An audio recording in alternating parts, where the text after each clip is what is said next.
پی ټی آی نه یو بل غټه استعفا مخې راغلی د پنجاب صوبایي صدر حماد اظهر د خپل عہدې نه استعفا ورکړې ده. حماد اظهر ویلي دي چې دا فیصله زما اخیری فیصله ده او زه خپل استعفا واپس نه اخلم. د ځکه ویلي دي چې دې نه مخکې هم حماد اظهر 2 ځله استعفا ورکړې و چې هغه استعفا عمران خان نه قبول کړي او د واپس په خپل عہده باندې عمران خان لګول او جی نو اوس حماد اظهر ویلي چې دا د ما استعفا ده او دا د ما فائنل فیصله ده دا استعفا به زه واپس نه اخلم. اوس حماد اظهر استعفا ولې ورکړې ده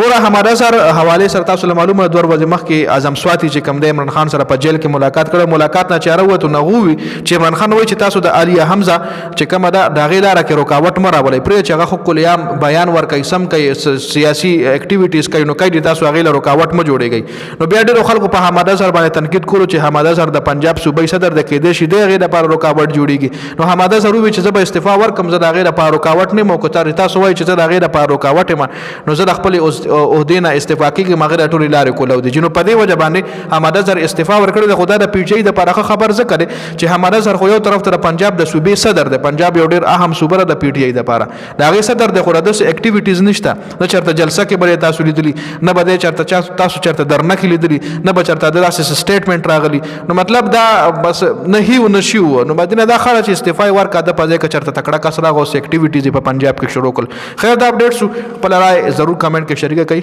والسلام.